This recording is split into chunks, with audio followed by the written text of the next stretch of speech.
Welcome to Namitha news. MP అభ్యర్థి మిథున్ రెడ్డి తరపున nomination దాఖలు చేసిన మైనార్టీ నాయకులు షరీఫ్. మైనార్టీలకు అభ్యున్నతికి వైసీపీ ప్రభుత్వం చేసిన కృషికి నేడు మైనార్టీ నాయకులు వారి ఆధ్వర్యంలో నేడు వైఎస్ఆర్సీపీ ఎంపీ అభ్యర్థి మిథున్ రెడ్డి తరపున నామినేషన్ దాఖలు చేసిన మైనార్టీ నాయకుడు ఫక్రుద్దీన్ షరీఫ్.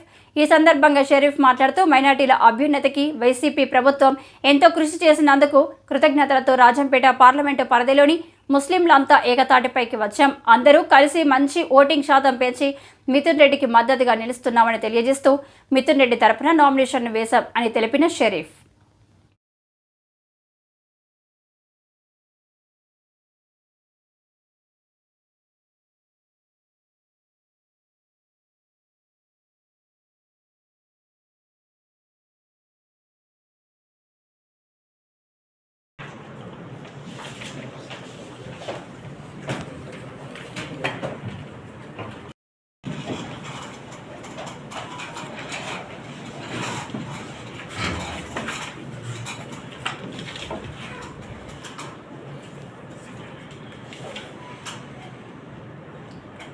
సేమ్ నిన్న ఫైల్ చేసిన సేమ్ కాపీ ఉంటుంది.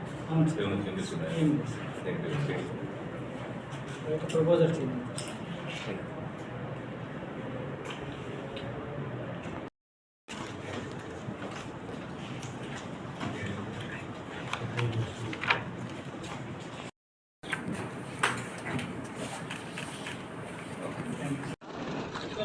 ఓకేనా? Okay sir. అందరికీ నమస్కారం. ఈరోజు ఆంధ్ర రాష్ట్రంలోని మైనార్టీలందరూ సంతోషపడే దినం ఈరోజు.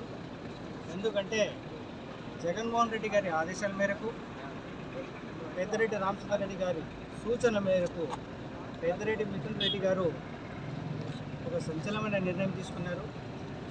అది ఏమనగా రాజంపేట పార్లమెంట్ సెగ్మెంట్లో ఆయన నామినేషన్ని ఈరోజు మైనార్టీలకి వేయమని చెప్పడం చాలా గర్వకారణం. ఈరోజు వారికి, వారి కుటుంబానికి అందరికీ ధన్యవాదాలు తెలుపుతున్నాను. మీరు చూస్తున్నారు, చంద్రబాబు నాయుడు గారు మనకి ఇన్నాళ్ళు మైనార్టీలకి ఏదో చేసినట్టు, ఏదో ఉదిరించినట్టు మాట్లాడి సెక్యులర్గా ఉన్న ఈ ఆంధ్ర రాష్ట్రంలో, ప్రశాంత వాతావరణంలో ఉన్న ఆంధ్ర రాష్ట్రంలో వాళ్ళు మత చిచ్చు పెట్టాలని చూస్తున్నారు.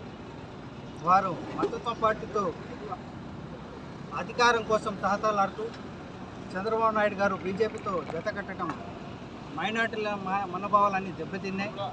వాళ్ళు వెంటనే క్షమాపణ అడగాలి.